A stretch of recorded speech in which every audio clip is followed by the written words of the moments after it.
பவி இப்போ என்ன கப்பலை கவுந்து வச்சு கன்னத்தில் கையை வச்சுக்கிட்டே உட்காந்துக்கிருக்க. நைட்டும் சாப்பிடல. இப்போச்சும் இருந்தா இட்லி வச்சுருக்கேன், சாப்பிடு. கூப்பிட்டா என்னன்னு கூட கேட்க மாட்டியா பவி? என்ன புது புது பழக்கமாக பண்ணிக்கிட்டு இருக்க? சாப்பிடுன்னு சொன்னால் சாப்பிடு, என்னன்னு கூட கேட்காம அப்படியே மூஞ்சி அந்த பக்கம் திருப்பி வச்சுக்கிட்டு இருக்க. இந்த அம்மா அவ்வளோ பிடிக்காம போயிடுச்சா? நான் தான் திரும்பலையில, கூப்பிட்டா என்னன்னு தான் கேட்கல, பேச பிடிக்கலன்னு உட்காந்துருக்கேன். நான் தான் இந்த பேசாதன்னு தெரியல, அப்புறம் எதுக்கு வந்து பேசிக்கிட்டே இருக்க நீ? என்னடி ஏற்று பேசிக்கிட்டு இருக்க? இப்போ என்ன சொன்னேன் உன்னேனா? கன்னத்துல இருந்து முதல்ல கையெடு. சும்மா இருமாங்கிட்ட சொல்றேங்கிறக்கா ஏதாச்சும் சொல்லிக்கிட்டே இருக்காது. என்ன விஷயம் இப்போ அதை சொல்லு. இந்தா சாப்பிடு. நைட்டும் சாப்பிடல இல்லை, இப்போவும் பட்னியாக கிடந்தா எப்படி? வயிற்ற காய போட்டினா எல்லாம் சரியாக வந்துடுமா? சாப்பிடு முதல்ல. நீ என்கிட்ட பேசலைனாலும் பரவாயில்ல, சாப்பிட்டுட்டு அதுக்கப்புறம் நீ உட்காந்து என்ன யோசிக்கணுமோ யோசிச்சுட்டு சரியா? எனக்கு பசிக்கல, பசிச்சாதான் நானே சாப்பிடணும்னு சொல்லியிருக்கல, அப்புறம் எதுக்கு நீ எடுத்துட்டு வந்த? எனக்கு ஒன்றும் வேணாம், நீ போமா, தயவு செஞ்சு என்கிட்ட பேசாதமாங்கிட்டு. நான் வந்து பேச பிடிக்கலன்னு நான் உட்காந்துருக்கேன். சும்மா வந்து என்னை ஏதாச்சும் தொல்லை பண்ணிக்கிட்டே இருக்கேன். என்னடி தொல்லை பண்ணி? சாப்பிட்றதுன்னு சொல்கிறது ஒரு தொல்லை பண்ணுறதா? வயிற்ற பட்னி போட்டுக்கிட்டே கிடக்குற, கிருகுன்னு வந்து மயக்கம் போட்டு விழுந்தா என்ன பண்ணுறது? அப்பெல்லாம் ஒன்றும் ஆகாது, தண்ணியை குடிச்சிக்கிட்டே ஒரு வாரம் வரைக்கும் கிடக்கலாம். அப்பெல்லாம் ஒன்றும் நான் மயக்கம் போட்டு விழுக மாட்டேன், நீ ஒன்றும் கவலைப்படாத. நான் சொல்கிறத எங்கே கேட்குற? நான் சொல்கிறத கேட்குற காலம்லாம் போயிடுச்சு. இப்போ தான் நீங்கள் புது மனுஷி ஆகிட்டியே, உங்கள் இஷ்டத்துக்கு முடிவு எடுக்கணும்னு இருக்கியே. உங்கள்கிட்ட கேட்காம எதுவும் பண்ணால் குத்தமாக இருக்குது. சின்ன பிள்ளைகள் பண்ணும்போதெல்லாம் அம்மா நமக்காக செய்கிறாங்க அப்படின்னு நினச்சேன். இப்போ செய்யும்போது அம்மா சொல்கிறதெல்லாம் கசக்குது, செய்கிறதெல்லாம் கசக்குது. என்ன பண்ணுறதுண்ணா? எனக்கு பசிச்சா நானே சாப்பிட்டுக்கிறேம்மா, நீ கொண்டு வச்சுட்டு போமா. சரி, இன்றைக்கி நாங்கள் சேலை, தாலி சேலை எடுக்க போகிறோம். உனக்கு என்ன கலர் சேரீ வேணும்னு சொல்லு. நீயும் கூட வரியா? வீட்டில் ஒரு ஆளாக தானே உட்காந்துருக்க. எனக்கும் உன்னை விட்டுட்டு போக ஒரு மாதிரி பதட்டமாக தான் இருக்குது. என்ன பண்ணுவியோ ஏது பண்ணுவியோன்னு தெரியல. ஏன் வீட்டை விட்டு ஓடி போயிடும்னு நினச்சிக்கிறியா? வாயை முடி கழுத. அந்த மாதிரி நான் சொன்னேன்னா அந்த மாதிரிலாம் நீ பண்ண மாட்டேன்னு தெரியும், அதுக்கு சொல்லலை. அப்புறம் நான் ஏதாச்சும் பண்ணிக்கிட்டு செத்து போயிடும் தான் நினச்சிக்கிட்டு இருக்கேன். நீ முதல்ல பேசாத பவி. நீ பேசாமல் இருக்கதே நல்லது. நல்லது நடக்கும்போது என்ன பேசிக்கிட்டு இருக்க நீ? அதுக்கெலாம் சொல்லலை. சும்மா தான் தனியாகவே இருக்கியா? ஏதாச்சும் யோசிச்சுக்கிட்டே இருப்பேன். இப்போவே ஏதாச்சும் யோசிச்சுக்கிட்டே இருக்க, மறுபடியும் ஏதாச்சும் யோசிச்சுக்கிட்டே இருப்பேன். உனக்கு பேச்சு துணைக்கு ஆள் இருந்தால் நல்லாயிருக்கும். அதனால தான் வெளில கூட்டிகிட்டு போகலான்னு பார்த்தேன். நீ வரியா? இல்லை, நான் எங்கேயும் வரல. தனியாக இருக்கிறதா எனக்கு பிடிச்சிருக்கு. நான் இப்படியே இருந்துக்கிறேன். இல்லடி, வந்தீங்கன்னா உனக்கு என்ன கலர் சாரீ பிடிக்குதோ அந்த மாதிரி பார்த்து எடுத்துக்கலாம்ல. அப்புறம் அது நல்லா இல்லை, இது நல்லா இல்லை, எனக்கு குறைச்ச விலைக்கு எடுத்துகிட்டு வந்தீ, இவ்வளோ விலைக்கு ஏன் எடுத்துகிட்டு வந்தீங்க அப்படின்லாம் சொல்லக்கூடாது. ஆமாம், இங்கே கல்யாணமே பிடிக்காம தான் நடக்குது. இதில் சேலை தான் குறைச்சேன். எதை வேணாலும் எடுத்துகிட்டு வா, கட்டிட்டு வரேன். இல்லைன்னா அந்த 100 200 போட்டிருப்பாங்கல்ல, அதை கூட எடுத்துகிட்டு வா, எனக்கு ஒன்றும் பிரச்சனை இல்லை. உன்கிட்ட வந்து கேட்டேன் பாரு, என்னை சொல்லணும். உனக்கிட்ட கேட்டால் பிளாக் கலர் தான் பிடிக்குன்னு சொல்லுவேன். உனக்கு பிங்க் கலர் நல்லா இருக்கும்ல, அதிலே பார்த்து எடுத்துகிட்டு வரேன். இல்லைன்னா வேறு என்ன நல்லா இருக்கோ அதை எடுத்துகிட்டு வரேன் சரியா? மற்றதெல்லாம் கேட்காம செய்கிற, சேலை வாங்குறதுல மட்டும் இப்படி வந்து கேட்குற. என்னம்மா நீ? எனக்கு தான் நீ எல்லாம் பார்த்து செய்வீல்ல, அப்புறம் என்ன சேலை உனக்கு தெரியாதா? பார்த்து எடுத்துகிட்டு வா. இந்த பொண்ணு எப்படி தான் இப்படி பேச கற்றுச்சோ தெரில. இல்லை முன்னாடி இருந்து இப்படி பேச தெரியுமா? நம்மள்ட்ட பேசாமல் இருந்திருக்கா, இல்லை இப்போ தான் கற்றுக்கிட்டு வந்துச்சா என்னன்னு ஒன்றும் புரியல. என்ன சித்தி வந்துக்கிட்டு இருக்கீங்க? 2 பேருக்கு என்ன பெரிய வாக்குவாதமாக இருக்குது? நீங்கள் பேசுகிறது இங்கே தெரு வரைக்கும் கேட்குது. இப்படியா பேசுவீங்க? எல்லாம் உன் தங்கச்சி தாப்பா. நீ என்ன சாயங்காலம் தான் வருவோம்னு சொன்ன, அதுக்குள்ளே வந்துட்டேன். ஆமாம் சித்தி, இவனே சாப்பிடவும் இல்லைன்னு சொன்னீங்க. ஃபோன் அடித்தாலும் எடுக்க மாட்டேங்கிறாங்க மேடம். அதான் நான் சீக்கிரத்துலேயே கிளம்பி வந்துட்டேன். இப்போ என்ன சாப்பிட்டாலும் இல்லையா? எங்கே நைட்டும் சாப்பிடல, காலிலேருந்து இன்னும் சாப்பிடல. நான் வேறு வெளியில் போகணும், தாலி சேலை எடுக்க போகிறோம். அதே சாப்பிடுன்னு கெஞ்சிக்கிட்டு இருக்கேன். மாட்டேங்கிறால. மூஞ்சியை கூட இந்த பக்கம் திருப்பி பேச மாட்டேங்கிற பாரு. நீ வந்தது தெரியும் பார்த்தியா எப்படி உட்காந்துருக்கான்னு? அவன் ஏதோ கோவத்தில் உட்காந்துருக்கா சித்தி. நீங்கள் ஏன் தான் இப்படி பண்ணுறீங்களோ தெரியல. அவள்கிட்ட ஒரு வார்த்தை கேட்டிருக்கலாம்ல. கேட்காம எதுக்குதான் இப்படி முடிவு பண்ணுறீங்க? நானும் சொல்லிட்டேன். நான் சொல்லலைன்னு கோவத்தில் இருக்கா. நான் என்னத்த சொல்கிறது? எனக்கே என்ன பண்ணுறதுனே தெரியல. நீங்கள் வேறு தேவையில்லாமல் வேலை பார்த்துக்கிட்டு இருக்கீங்க. என்னது அண்ணனும் தங்கச்சியும் ஒரே மாதிரி பேசிக்கிட்டு இருக்கே? இவ்வளோ நாள் உங்கள்கிட்ட கேட்டு தான் எல்லாம் பண்ணனா? உங்களுக்கு எதுக்கு நல்லதோ அதை தானே பண்ணி, இப்போ மட்டும் உங்கள்கிட்ட கேட்டு பண்ணணுமா என்ன? தோளுக்கு மேலே வளர்ந்துட்டீங்களோ? அவளுக்கு புத்திமதி சொல்வேன்னு பார்த்தா நீ எனக்கிட்ட வந்து சண்டைக்கு வர? இல்லை சித்தி, அவள் சந்தோஷம் தானே முக்கியம். அதை நம்ம பார்க்கணும்ல. உங்கள்கிட்ட நான் சண்டைக்கெல்லாம் வரல. அவள்கிட்ட ஒரு வார்த்தை சொல்லியிருக்கலாம்ல. சொல்லாமல் எதுக்கு செஞ்சியே? அவள்கிட்ட சொல்லினாலும் பரல, என்ற பேசும்போது சொல்லியிருக்கலாம்ல. எங்கள் 2 பேரும் கூப்பிட்டு சொல்லியிருந்தேன்னா இவ்வளோ தூரத்துக்கு வந்திருக்காதுல்ல. அவளும் இப்படி உட்காந்துருக்க மாட்டாள். அவள் அழுதுனா நமக்கு நல்லா இருக்குமா சொல்லுங்க? நமக்கு கஷ்டம் தானே. அவள் சந்தோஷமா இருந்தா தானே நம்மளும் சந்தோஷமா இருப்போம். அவள் சந்தோஷமாக தான் இருப்பா. அவள் சந்தோஷத்துக்கு ஒன்றும் குறைச்ச வராது. நீங்கள் 2 பேரும் பார்க்க தானே போறீங்க. சும்மா வந்து மாற்றி பேசிக்கிட்டு அப்படியே தங்கச்சியை விட்டு கொடுக்க மாட்டியே? ஆமாம், என்னோட தங்கச்சி நான் எதுக்கு விட்டு கொடுக்க போகிறேன்? எனக்கு எல்லாரையும் விட என்னோட தங்கச்சி தான் முக்கியம். ஆமாம், இப்போ அப்படி தான் சொல்லுவியே. கல்யாணத்துக்கு அப்புறம் தானே தெரியும் தங்கச்சி முக்கியமா பொண்டாட்டி முக்கியமா. நீ யாரும் வேணான்னு பொண்டாட்டி முக்கியம்னு போயிடுவேன். என்ன சித்தி இப்படி சொல்லிவிட்டியே? என் தங்கச்சி எனக்கு எப்போவுமே ஸ்பெஷல் தான். யார் வந்தாலும் சரி, என் பொண்டாட்டியே வந்தாலும் சரி, அவளை நான் எதுக்காகவும் விட்டு கொடுக்க மாட்டேன். யாருக்காகவும் விட்டு கொடுக்க மாட்டேன். எப்போவுமே திட்ட மாட்டேன். அவள் எப்போவுமே எனக்கு ஸ்பெஷல் தான். இந்த விஷயத்துல தான் நீங்கள் இப்படி பண்ணிட்டீங்க. எங்கள் சித்தியா போயிட்டீங்க. வேற யாராச்சும் இந்த மாதிரி பண்ணியிருந்தா நான் சும்மா இருந்திருப்பேனா? நீ பேசலாம் முடிச்சுட்டேன்னு சொன்னதுனால அமைதியாக இருக்கேன். பவி ஒரு வார்த்தை சொல்லட்டும், நான் நிப்பாட்டிடுவேன்ல. அடேய், நீ ஒரு ஆளே போதும் போலடா. அவளை நான் எப்படியோ இது பண்ணி சம்மதிக்க வச்சிருக்கேன். நீ என்னடான்னு பார்த்தா நிப்பாட்டுறதை பற்றி பேசிக்கிட்டு இருக்க. நீ முதல்ல இங்கே வராத, கல்யாணம் முடிஞ்சோனே வா. அப்புறம் வந்து உங்கள் தங்கச்சியை நீ எப்போ வேணாலும் பார்த்துக்க. நீனே இல்லாதெல்லாம் கிளப்பி விட்டுற போலையே. நான் வராம என் தங்கச்சியை பக்கம் நான் வராம யார் வருது? நீங்க முதல்ல போங்க, எங்கேயோ போகணும் சொன்னீங்க செயல இருக்க போங்க. அவளை நான் சாப்பிட வச்சுக்கிறேன். புடிப்பா, அவள் சாப்பிட்டா சரிதான். நீங்கள் எங்கிட்டோ கட்டி சேருங்க என்கிட்ட. பவி, இந்த அண்ணன் வந்து 1/2 மணி நேரம் ஆச்சு, திரும்பவே மாட்டோம்னு இருக்கா. நீ திரும்ப வேணா இந்தா சாப்பிடு. அம்மா இவ்வளவு சங்கடப்படுறான்னு பாத்தியா? அம்மா தானே நான் திட்டு, நீ சாப்பிடு முதல்ல. நான் தான் சாப்பாடு வேணாம்னு சொல்லிட்டுல, அப்புறம் எதுக்கு மாறி மாறி கொண்டாந்து தரீங்க? போங்க நீங்க முதல்ல. இந்த அண்ணன் எப்பவும் பேச மாட்டியா? எல்லாரும் கூப்பிட்டு சேர்ந்து தானே பண்றீங்க. நான் ஒன்றும் யார்ட்டையும் பேச மாட்டேன். யார்ட்டையும் எனக்கு பேசவும் பிடிக்கல. நீங்க இடத்த காலி பண்ணுங்க முதல்ல. பவி, அந்த அண்ணனை போச்சேன்னு வச்சுக்கவே, நான் எங்கே போவேன்? எனக்குன்னு யாரும் இருக்கா சொல்லு? நீ தானே இருக்க, நீ தானே எனக்கு எப்போவுமே எல்லா விஷயமும் ஒன்று தானே சொல்லுவேன். இந்த விஷயம் சொல்லாமல் மறைச்சிருக்கேன்னா எனக்கே தெரியாது. நானே என்ன பண்ணுறது ஏது பண்ணுறதுன்னு தெரியாமல் தானே என் சுச்சுவேஷனை புரிஞ்சுக்க மாட்டியா பவி? நீ இப்படி தான் பண்ணுவேன். சரி போ, நான் போகிறேன், திரும்ப வரவே மாட்டேன். நான் எங்கிட்டாச்சும் போகிறேன், கண்காணாத இடத்துக்கு போய் நான் எங்கிட்டாச்சும் போய் தொலைகிறேன். அப்புறமா வந்து அண்ணனை காணுமே, நம்ம தப்பு பண்ணிட்டோமோ, நம்ம பேசியிருக்கலாமோ அப்படிலாம் நினைக்கக்கூடாது. என்ன பண்ணுறாரோ ஏது பண்ணுறாரோ அப்படின்னு நினச்சிலாம் வச்சுக்க. நான் திரும்பவே வரமாட்டேன். ஃபோன் எல்லாத்தையும் போட்டுட்டு நான் பாட்டுக்கு போயிருக்கேன்.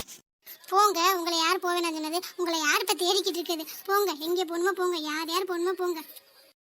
என்ன பவி இது? சின்ன பிள்ளை தானமா மூஞ்சி தூக்கி வச்சுட்டு உட்காந்துருக்க. சித்திட்ட கட்டன் ரைட்டாக பேச வேண்டியதானே. நீ அங்கே ஓகே சொல்லிட்டு இப்படி மூஞ்சி தூக்கி உட்காந்துக்கிட்டா எல்லாம் சரியா வருமா? வீட்டுக்கு ஆளுங்க வந்தால் என்ன நினைப்பாங்க? ஒரு மாதிரி தப்பாக நினைக்க மாட்டாங்களா? நீ என்ன சின்ன பிள்ளையா? இன்னும் ஊர் உலகத்தில் போய் பாரு, 6 நாளுக்கு எவ்வளோ கஷ்டம் இருக்குன்னு. உனக்கு என்னமோ இந்த கஷ்டத்துக்கே மூஞ்சி தூக்கி வச்சுட்டு உட்காந்துருக்க. இப்போ என்ன கப்பலாக வந்து வச்சு? ஆமா, கப்பல் தான் கவருது. யாருன்னே நீ வேற, எனக்கு என்ன பண்றதுன்னே தெரியல. அம்மா தான் எமோஷனல் பிளாக்மெயில் பண்ணுது. பேசாம வராம எங்கிட்டாச்சும் போயிருக்கலாமோன்னு தோணுது. வீட்டுக்கு வந்தது இப்போ பெரிய தப்பா போச்சு. பேசாம கோயிலில் போய் கல்யாணம் பண்ணிக்கலாமா? பிரவீன்ட்டையும் பேச சொல்லியிருக்கேன். நீ என்ன சொல்ற? உன் முடிவு தான் எல்லாமே. என்ன திருட்டு கல்யாணமா? போடி என்ன என்கிட்ட. நான் ரெஜிஸ்டர் மேரேஜ் பண்றதுக்கே அவ்வளோ யோசிச்சல. இந்த கல்யாணத்துக்குலாம் யோசிக்க மாட்டேனா? அதுவும் அங்கே யாருமே தெரியாது, முன்ன பின்ன தெரியாதவங்கள்ட்ட கல்யாணம் பண்றதுக்கே யோசிச்சு. இங்கே ஊருக்குள்ள எல்லாரும் தெரிஞ்சவங்க, எல்லாரும் சொந்தக்காரங்க. தெரிஞ்சா எவ்வளோ அசிங்கம் தெரியுமா? அதெல்லாம் வேணாண்ணா, பார்த்துக்கலாம். அப்புறம் என்ன, அந்த கல்யாணத்தை பண்ணிக்கலான்னு முடிவு பண்ணிட்டியா நீ? வேற வழியே இல்லை, அதான் ஒரே ஆப்ஷன். எனக்கு என்ன சாய்ஸ் நிறையா இருக்கா? நான் இது பண்ணுறதுக்கு ஒரே ஆப்ஷன் தான் இருக்குது, அதை தான் சூஸ் பண்ணி ஆகணும். வேற வழியே இல்லையே, கல்யாணம் பண்ணிக்க வேண்டியதே. நிறையா பேர் லவ் பண்ணுறாங்களே, எல்லாருமா சேர்றாங்க. இல்லை 100% 1% கூட சொல்ல முடியாது, 0.01 தான் சேருவாங்க. மற்றவங்களாம் பிரிஞ்சு தான் இருப்பாங்க. அதில் ஒருத்தையே நான் இருந்துட்டு போகிறேன். இதில் என்ன இருக்குது? அப்போ கல்யாணம் பண்ணிட்டு நீ சந்தோஷமா இருந்துருவியா? எல்லாரும் எப்படி இருக்காங்களோ அந்த மாதிரி தான் நான் இருப்பேன். கொஞ்ச நாள்ல எல்லாம் மறந்துடுவோம். எல்லாமே அப்படி தானே. நம்மளே இல்லைனாலும் கொஞ்ச நாள்ல எல்லாரும் மறக்கிறாங்க இல்லையா? அந்த மாதிரி தான். கொஞ்சம் நல்ல மனசையாக வச்சுக்கும். இருந்தாலும் இருக்கும் மனசு ஓரத்தில், அதெல்லாம் ஆழமாக இருக்கும். அப்படிலாம் மறக்காது. இருந்தாலும் பார்த்துக்கலாம் விடு. ஏன் பவி எதுக்குமே ஒத்துக்க மாட்டேங்கிற? அங்கே ரெஜிஸ்டர் மேரேஜ் பண்ணலாம் பார்த்தா அதையும் கெடுத்து குட்டிச்சவராக ஆக்கிவிட்டேன். இங்கே வந்து ஏதாச்சும் பண்ணலாம் பார்த்தா அதுக்கும் இப்படி பண்ணுறேன். அப்புறம் நான் என்னதே பண்ணுறது? நீ ஒன்றும் பண்ண வேணாம். நீ கல்யாணத்தை நல்லா நடத்தி வச்சுட்டு சந்தோஷமா இருங்க. நீயும் பிரீத்தி மட்டும் பிரியாமல் இருந்தால் சரிதான். நீங்கள் 2 பேராச்சும் சேரணும். சரி விடு, நீ தான் ஒத்துக்கிட்டு இல்லை, இதே பண்ணிக்கலான்னு முடிவு பண்ணிட்டு இல்லை. முதல்ல சாப்பிட்டுட்டு தெம்பா உட்காந்து ஃபீல் பண்ணு. இல்லைண்ணா, எனக்கு பசிக்கவே இல்லை. இந்த பிரவீன் கூட எனக்கு ஃபோன் பண்ணல தெரியுமா? ஒரு வார்த்தை ஃபோன் பண்ணி கேட்கலாம்ல. நான் தான் சொல்லிட்டு தானே வந்தேன். எங்கள் அம்மா ஒத்துக்கிட்டா ஃபோன் பண்ணுறேன். ஃபோன் பண்ணலைன்னா என்கிட்ட பேசாதீங்க, அவாய்ட் பண்ணிடுங்கன்னு சொன்னேன். இருந்தாலும் ஒரு வார்த்தை ஃபோன் பண்ணி கேட்டிருக்கலாம்ல, கேட்கவே இல்லை. பிரவீன் எப்படிமா பண்ணுவார்? நீ வேற நிலைமை புரியாமல் அங்கே பிரவீனுக்கும் கல்யாணமா, உனக்கு கல்யாணம் நடக்கிற அதே நாளில் தான் அவனுக்கும் கல்யாணமா. பிரீத்தி சொல்லி ரொம்ப சங்கடப்பட்டா. இப்படி இருந்தால் நம்ம என்னதே பண்ணுறது? அவனும் கல்யாணத்துக்கு ஒத்துக்கிட்டானா, அவங்க அம்மா செத்து போயிடுவோம் அப்படின்னு சொல்லி பிளாக்மெயில் பண்ணியிருப்பாங்க போல். உன்னை மாதிரியே தான் கல்யாணத்துக்கு ஒத்துக்கிட்டானா. அதனால தான் ஃபோன் பண்ணலேன்னு நினைக்கிறேன். என்னண்ணா சொல்ற? ஒரே நல்ல கல்யாணமா? சாந்தே எனக்கு மட்டும் இப்படி நடக்குதோ தெரியல. அதாம்மா, யார் ஃபோன் பண்ணாலும் எடுக்கலை. பிரீத்தி தான் போய் பேசுகிறேன்னு சொன்னான். பேசினாலும் அவன் ஒத்துப்பான்னு தோணலை. பார்ப்போம், ஒத்துக்கிட்டா சந்தோஷம். ஒத்துக்கிட்டாலும் நீ ஒத்துக்கணுமே. நீ ஒத்துக்க மாட்ட. விதி விட்டபடி போகட்டும்னா, விதி எங்கே கொண்டு போய் சேர்க்குதோ அங்கேயே போவான். நம்மளாம் ஒரு இடத்துக்கு போனாலும் அது நிலைக்காது. விதி நேரம் காலம் எல்லாம் ஒன்றா கொண்டு போய் விடும்ல, அங்கே தான் இருப்போம். எது நடந்தாலும் சரி, ஏற்றுக்க வேண்டியதான். ஊர் உலகத்தில் எவ்வளோ பேர் எவ்வளோ கஷ்டத்தில் வாழ்ந்துக்கிட்டு இருக்காங்க. அவங்களாம் வாழலையா? எனக்கு இதெல்லாம் ஒரு கஷ்டமா? சரி, உங்கள் முடிவில் நீங்கள் தெளிவாக இருக்கீங்க. அப்புறம் நான் என்ன பண்ண முடியும் சொல்லு? சரி, நான் சாப்பாட்டை வச்சுட்டு போகிறேன். சாப்பிட்டுட்டு சத்த ரெஸ்ட் எடு. உன் கண்ணெல்லாம் ஒரு மாதிரியா இருக்குது, சரியா? சரிங்கண்ணா. சரி, நான் போய் பிரீத்தியை பார்த்துட்டு வரேன். பிரவீன் என்ன சொன்னான்னு கேட்க. வேணாண்ணா, விட்டுருங்க. எல்லாரும் இதுக்கு சங்கடப்படுத்திக்கிட்டு நாங்கள் பேர் ஒன்று சேர்ந்து 2 குடும்பத்தை நாங்கள் அழிக்க விரும்பலை. நாங்கள் பேர் ஒன்று சேர்ந்து 2 குடும்பம் நல்லா இருக்கும்ல, அப்படியே இருக்கட்டும். சரி, நான் பார்க்க போகல. நீ சாப்பிட்டு ரெஸ்ட் எடு, சரியா? சாப்பிடாம இருந்தீங்கன்னா அண்ணன் உன்ட்ட பேச மாட்டேன். சரிண்ணா, சாப்பிட்றேன். என்னாச்சு சிவா, எதுவும் பேசுனீங்களா என்ன? பேசினேன் பேசியும் ஆனால் ஒரு பிரயோஜனமும் இல்லை. அவள் வேணான்னு சொல்லிட்டா. நாங்கள் பிரிஞ்சே இருந்துக்கிறோம், எங்களால் 2 குடும்பம் கஷ்டப்பட வேணாம், நாங்கள் பிரிஞ்சு இருந்துக்கிறோம், எங்கள் 2 பேர்னால யாரும் கஷ்டப்பட வேணாம், 2 குடும்பம் சந்தோஷமா இருந்தால் போதும் அப்படின்னு சொல்லிட்டா. நீ பிரவீன்கிட்ட பேசினியா இல்லையா? எங்க அண்ணன் கதவே திறக்க மாட்டேங்குது. வெளியில இருந்து தான் கேட்டேன், மூச்சு கூட விடலை. என்ன ஏதுன்னே சொல்லவே மாட்டேங்குது. நான் என்ன பண்றது? அதுக்கும் விருப்பம் இல்லை போல. இதுக்கு மேல நம்ம கம்பல் பண்ண முடியாது. நம்ம 2 பேரும் கம்பல் பண்ணி என்ன பண்றது? விடு பிரீத்தி, இனிமேலாம் பேச வேணாம். நம்ம என்ன பண்ண முடியும்? அவங்க வாழ்க்கை அவங்களே தேர்ந்தெடுத்துக்கிட்டோம். இவ்வளோ தூரம் நம்ம பேசினதே பெருசு. அவங்க ஏதாச்சும் ஓகே சொன்னாதானே நம்ம ஏதாச்சும் பண்ணலாம். அவங்க எதுவுமே வேணான்னு சொன்னா நம்ம என்னதான் பண்றது? இல்ல சிவா, இருந்தாலும் மனசுக்கு ரொம்ப கஷ்டமா இருக்கு. அவங்க அப்படி சொன்னாலும் நம்ம மனசு கேட்க மாட்டேங்குது. இல்ல என்னமோ ஒரு மாதிரியாவே இருக்கு. எனக்கும் அப்படிதான் இருக்கு. அதுக்காக நம்ம என்ன பண்ண முடியும் சொல்லு? அவங்க ஒத்துக்கல இல்ல. சரி விடு, அதான் உன்ட்ட கேட்கலான்னு வந்து ஃபோன் பண்ணுவோம் தான் பார்த்தேன். நீ வீட்டில் இருப்பியா? ஃபோன் பேச முடியாதான் உன்னை கோயிலுக்கு வர சொன்னேன், மெசேஜ் பண்ணேன். எனக்கு தான் உங்களை பார்க்கணும் போல இருந்துச்சு. நல்ல வேளை மெசேஜ் பண்ணிடலாம். அதோட வீட்டில் சொல்லிட்டு கோயிலுக்கு போகிறேன்னு சொல்லிட்டு வந்துட்டேன். எனக்கு பயமாகவே இருக்குது. நமக்கும் இதே நிலைமை தானா என்னன்னே தெரியல. பயமாக இருக்குது சிவா. சரி விடு, பார்த்துக்கலாம். என்ன பண்ணுறது? நம்மளால என்ன பண்ண முடியும் சொல்லு? அப்புறம் கல்யாண வேலையெல்லாம் எப்படி போய்கிட்டு இருக்கு? அதெல்லாம் அவங்களாம் நல்ல பரபரப்பாக தான் தெரியுறாங்க. இன்னைக்கு என்னமோ தாலி சீலை எடுக்க போகிறாங்களாம். எல்லாரும் போயிட்டாங்க. வீட்டில் அண்ணன் மட்டும்தான் இருக்குது. இங்கே வர சொன்னனால தான் நானும் வந்தேன். எனக்கு அவங்க வெளியில் போகவும் ரொம்ப வசதியாக போச்சு. வர்றதுக்கு சீக்கிரமே போயிடணும் அவங்க வரதுக்குள்ள. இங்கேயும் இன்னைக்கு தான் போயிருக்காங்க. ஏன் பிரீத்தி? ஒருவேளை இப்படி இருக்குமோ? உங்கள் அண்ணன் தான் மாப்பிள்ளையா இருக்குமோ? பவிக்கும் உங்கள் அண்ணனுக்கும் கல்யாணம் இருந்தா ஒருவேளை? என்ன சொல்கிறீங்க நீங்கள்? புரிஞ்சா பேசுறீங்க. பவிக்கும் பிரவீனுக்கும் கல்யாணம்னு சொல்கிறீங்களா? ஆமாம், எல்லாமே ஒன்றா தானே நடக்குது. ஒரே நல்ல கல்யாணம், ஒரே நல்ல தாளிச்சல் எடுக்க போயிருக்காங்க. எல்லாமே ஒன்றா நடக்குது. நீ யோசிச்சு பாரு, இப்படி இருந்தால் இப்படி இருக்கும். இது என்ன சினிமாவா? படத்தில் தான் அந்த மாதிரி நடக்கும். தெரியாமல் இந்த மாதிரிலாம் இதில் எல்லாம் நடக்குமா? ஒரே நாளில் எத்தனை கல்யாணம் நடக்குது. ஒரே நாளில் கடையில் போய் பாருங்கள் எத்தனை பேர் தாலிச்சீலை எடுக்க போகிறாங்கன்னு. அந்த மாதிரி நடந்தால் அதுக்கும் வாய்ப்பு இருக்குதான். இருந்தாலும் நான் சொல்கிறதுக்கும் வாய்ப்பு இருக்குல்ல. அம்மா ஃபோட்டோவும் பார்க்கல. நீ ஃபோட்டோ பார்த்தியா? நானும் பார்க்கல. இல்லை, ஃபோட்டோ பெரியம்மா கூட பாரு அண்ணன் ரூமில் தான் இருக்குன்னு சொன்னாங்க. அவனை நான் என்ன எப்படி கேட்குறது? ரூமே திறக்க மாட்டேங்கிறேன். நான் அதோட பார்க்கவும் இல்லை. நானும் தான் சித்திட்ட ஃபோட்டோ கேட்கவே இல்லை. பவிட்ட காமிச்சாலும் இல்லை. காமிச்சிருந்தா தெரிஞ்சிருக்கும்ல. ஒருவேளை நீ சொல்கிற மாதிரி இருக்கலாம்ல. ஒரே நாளில் எம்புட்டு கல்யாணம் நடக்குது. ஒரு கோயிலுக்கு போனால் எத்தனை கல்யாணம் நடக்குது. தாலிச்சீலை எடுக்க அம்புட்டு லொட்டு லொசுக்குன்னு ஒரே நாள் எத்தனை பேர் வராங்க. அந்த மாதிரியும் இருக்கலாம்ல. எனக்கு ஒரு நட்பாசதே 2 பேருக்கும் கல்யாணம் வீட்லேயே பேசி முடிச்சிருந்தாங்கன்னா நல்லா இருந்திருக்கும்ல. அப்படி யோசிச்சுனா யோசிப்பிய எல்லாம் தானாக வந்து அமையும் நான் யோசிக்கிறீங்க. ஏன் நீங்கள் வேற? இல்லை பிரீத்தி, அப்படி இருந்தால் நல்லா இருந்திருக்கும்ல. அதான் யோசிச்சேன். மற்றபடி ஒன்றும் இல்லை. அப்படி இருந்தால் நல்லா இருக்கும்ல. நமக்கே தெரியாமல் 2 பேருக்கும் கல்யாணம் பேசி முடிச்சு வச்சிருந்தாங்கன்னா சஸ்பென்ஸாக அப்போதைக்கு பார்க்கும்போது எப்படி இருக்கும்? ஒரு 2 பேருக்கும் மனசுக்குள்ள அவ்வளோ சந்தோஷமா இருக்கும்ல. நல்லா இருக்கும். ரொம்ப சந்தோஷமாக இருக்கும். அந்த சந்தோஷத்தை சொல்லவே முடியாது.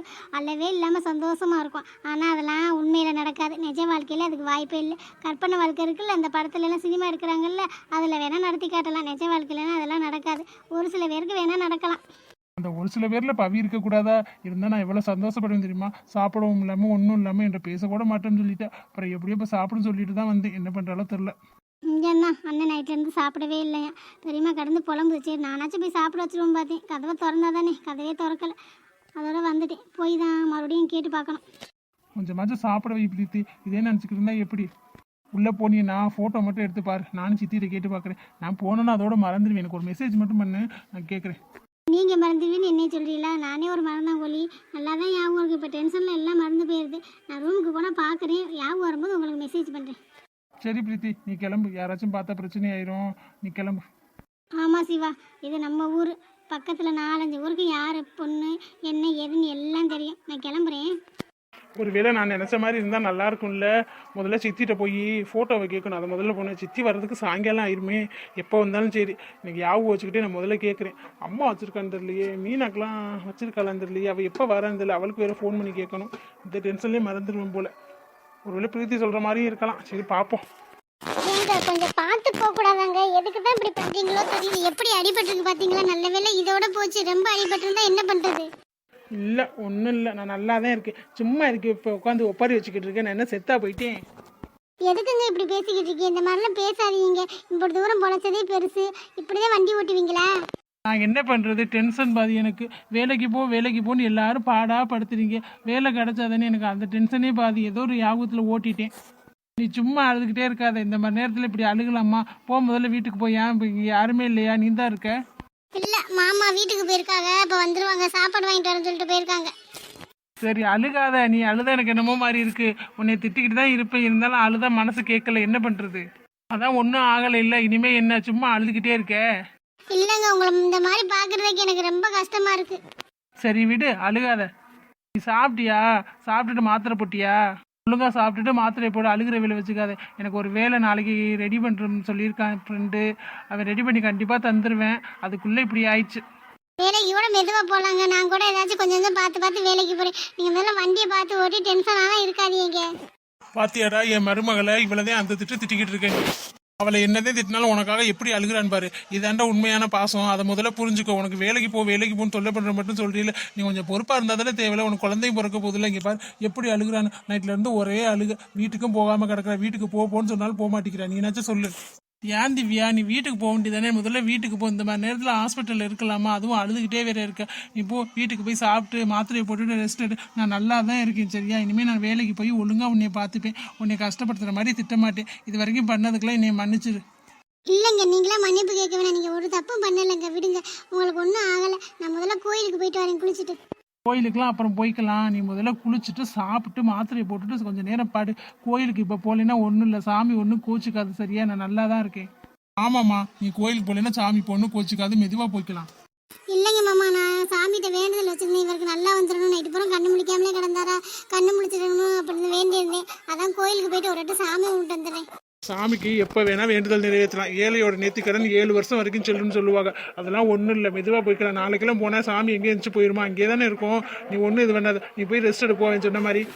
ஆமாம் திவ்யா, அப்பா தான் சொல்கிறாருல்ல, நீ போ கோயிலுக்கு. நம்ம 2 பேரும் ஒன்றாவே சேர்ந்து போகலாம். இல்லைங்க, கொஞ்சம் நேரம் நான் இருந்துட்டு போகிறேன். இப்போ நம்ம சொல்கிறது கேட்கலன்னா அப்புறம் நான் பேச மாட்டேன் திவ்யா. முதல்ல கிளம்பி போ. அப்போதான் நான் வந்தோன்னு உன்ட்ட ஒழுங்காக பேசுவேன், இல்லைன்னா பேச மாட்டேன். சரிங்க, அப்போ நான் கிளம்புறேன். நீங்கள் எல்லாரும் பேச மாட்டேன்னு சொல்றீங்களே, நீங்கள் வந்தோடனே என்னை கோயில் கூட்டி போவீங்களா? கண்டிப்பாக. அதெல்லாம் கண்டிப்பாக கூட்டி போவேன். நான் தான் சொல்கிறேன்ல, முதல்ல கிளம்பு. பாத்தியாடா மருமக எப்படி அழுகுறானி. இவளை போய் அந்த திட்டிக்கிட்டே இருக்க. இவ வேணான்னு வந்து ஒதுக்கி வச்சுட்டு உட்காந்துருக்க. பாவண்டா, நல்ல பொண்ணா இருக்காடா. எதுக்கு தாண்டா இப்படி பண்ற? நீ வேலைக்கு போனதானே சொல்றேன். நான் வேற என்னடா சொல்றேன்? நீ நல்லா இருந்தா எனக்கு தானடா நல்லது. நீ நல்லா இல்லைன்னா ஊருக்குள்ள எப்படி பேசுவான்னு தெரியுமா? உன் வாழ்க்கையை நீ தானே பாத்துக்கணும். நான் எத்தனை நாளைக்கு இருக்க போறேன்? இன்னைக்கோ நாளைக்கோ நான் உன்னை காலம்புறம் பார்க்க முடியுமாடா? அவளையும் அந்த பொண்ணையும் பார்க்க முடியுமா? நீ தானே பாத்துக்கணும். இல்லைப்பா, எனக்கு புரியுதுப்பா. இவ்வளோ நாள் உங்கள்கிட்ட நான் தெரியாமல் தப்பாக பேசிட்டப்பா. நீங்கள் நல்லதுக்கு தான் சொல்லியிருக்கீங்க. அது தெரியாமல் அப்பா வேலைக்கு போகிறேன் படுத்துறாருன்னு நினச்சப்பா. இப்போதாப்பா புரியுது. நமக்கு ஏதாச்சும் ஒன்று ஆச்சுன்னா அழுகிறதுக்குன்னு ஒரு ஆள் இருக்கணும், பார்த்துக்கிறதுக்குன்னு ஒரு ஆள் இருக்கணும். இப்போதாப்பா புரியுது. அவள் அழுகும்போது ரொம்ப கஷ்டமாக வந்துருச்சு. பாவம்ப்பா. பாவம்டா, நைட்டு பூரா போன்னு சொன்னாலும் போகல. இங்கேயும் கிடந்தா தூங்கவும் இல்லை. அதனால தான் இப்போ வீட்டுக்கு போச்சோன்னே. ஆமாப்பா, வீட்டுக்கு போய் ரெஸ்ட் எடுக்கட்டும். பார்க்கவே பாவமாக இருந்துச்சு. எனக்கே மனசு ஒரு மாதிரியா இருந்துச்சு. நான் வேலைக்கு கால் கொஞ்சம் சரியானோன்னே வேலைக்கு போயிடுவேப்பா. வேணாம், உடம்பு கொஞ்சம் நல்லா வரட்டும். 1 மாதம் 2 மாதம் கழிச்சு போய். இப்போ ஒன்றும் அவசரம் இல்லை. உனக்கு புத்தி வரட்டுமேன்னு தான் நான் அந்த மாதிரி திட்டினேன். இப்போதான் உனக்கு புத்தி வந்துருச்சு. இனிமேல் நீ மெதுவாக போ, நான் பார்த்துக்கிறேன். இல்லைப்பா, ஹாஸ்பிட்டல் செலவுலாம் இருக்குல்ல, அவளை பார்க்கணும்ல. இப்போ இங்கே வேறு ஹாஸ்பிட்டல் செலவுக்கு செலவாகிருக்கும். என்ன பண்ணுறது? கொஞ்சம் கால் நல்லா வந்தோடனே நான் போயிடுறேன். ரெடி ஆயிடுச்சு வேலை. அவங்க இப்போ தான் ஃபோன் பண்ணி சொன்னாங்க. நைட்டே சொல்லியிருந்தாங்கன்னா கொஞ்சம் டென்ஷன் இல்லாமல் வண்டி ஓட்டியிருப்பேன். எங்கே நான் நல்லா தான் ஓட்டினேன். குறுக்க ஒரு நாய் வந்துருச்சு. ரோடுன்னு இருந்தால் நாய் மாடு ஆடு எல்லாம் வரத்தான் செய்யும். நம்ம தான் பார்த்து கவனமாக ஓட்டணும். நீ ஸ்பீடாக போயிருப்பேன் எப்பவும் போல். சரிப்பா, இனிமேல் அப்படிலாம் ஓட்ட மாட்டேன். எனக்கு குழந்தை வரப்போது இல்லை, அதனால ஸ்பீடாலாம் ஓட்ட மாட்டேன். எல்லாமே கம்மியாக ஓட்டிக்கிறேன். ஆக்சிடென்ட் நடந்தது நல்லது தான் போல. உனக்கு புத்தி மாறிடுச்சு. இப்படி இருந்தால் ரொம்ப சந்தோஷம் தான். இப்போ தாண்டா எனக்கு மனசுக்கு நிம்மதியாக வருது. என் மருமக விட்ட கண்ணீருக்குலாம் இப்போ தாண்டா பலன் கிடச்சிருக்கு. அம்மா அங்கப்பா காணும். அம்மா வரலையா? யாரு? உங்க அம்மா தானே. உங்க அம்மா பத்தி உனக்கு தெரியாதா? இங்க இருந்தா ஹாஸ்பிட்டல் ஸ்மெல் ஒத்துக்காதான், அவளுக்கு முடியாம வந்துருமா. அதனால வரலன்னு சொல்லிட்டா. நீங்க போய் பாத்துக்கோங்க, நான் வீட்டுக்கு வந்து நல்லா கவனிச்சுக்கிறேன் அப்படின்னு சொல்லிட்டா. இப்போ வாச்சும் புரியுதா உங்க அம்மா பத்தி? உங்க அம்மாவோட சேர்ந்துக்கிட்டு அவளை திட்டினேன். எப்போவுமே அம்மா குணம் அதானேப்பா. ஹாஸ்பிட்டல் போனால் மூக்க முடிக்கிறோம், எங்கேயும் வெளியில் போகாது, ரொம்ப மேக்கப் பண்ணும், அந்த மாதிரி தானே பண்ணும். சரி விடுங்க, பார்த்துக்கலான்னா போதும். அதையும் பொண்டாட்டி இருக்காள்ல, அவள் பார்த்துப்பா. இப்போ வச்சு என் பொண்டாட்டி இருக்கா, என்னை பார்த்துப்பான்னு சொன்னியே, அது போதும்டா. இது போதும்டா. இனிமேல் செத்தாலும் நிம்மதியாக போயிடுவேன்டா. சரிப்பா, நீங்கள் சாப்பிட்டீங்களா இல்லையா? நான் தான் காலையிலே போயிட்டேன்ல, வீட்டில் போய் குளிச்சுட்டு சாப்பிட்டுட்டு தாப்பா வந்தேன். சரிங்கப்பா, சாப்பிட்டு வந்தா சரிதான். சரிப்பா, நீ சத்த ரெஸ்ட் எடு. உனக்கு போய் டிஃபன் ஏதாச்சும் வாங்கிட்டு வரீங்களா? அப்போ நீங்கள் வீட்டில் இருந்து கொண்டு வரலையா? வீட்டில் இருந்து கொண்டு வரேன்னு சொன்னா திவ்யா உங்கள் அம்மா தானே இட்லி கேட்டால் மாவு இல்லைன்னு சொல்லிட்டா. திவ்யா வந்து தான் அரைக்கணுமா. அதோட 2 திட்டு நான் கடையில் வாங்கி கொடுக்குறேன்னு வந்துட்டேன். திவ்யா போய் மாவுலாம் ஆட்டி வச்சு வந்துடுவேன். அம்மா அப்படிதாப்பா, மாறவே மாட்டாங்க. சரி விடுங்க, நீங்கள் போய் ஏதாச்சும் வாங்கிட்டு வாங்க. 2 இட்லி வாங்கிட்டு வந்தால் கூட போதும். திவ்யா போய் என்னத்து சாப்பிட்றாலும் தெரியல. போயில வாங்கியாச்சும் கொடுத்து விட்டுருக்கலாம், அதே மாதிரி இருந்தாச்சு. வீட்டில் மைதா ரவை இதெல்லாம் கிடக்குப்பா. நீ அதெல்லாம் சாப்பிடக்கூடாதுல்ல. அவள் போய் ஏதாச்சும் செஞ்சு சாப்பிட்டுக்குப்பா, விடு.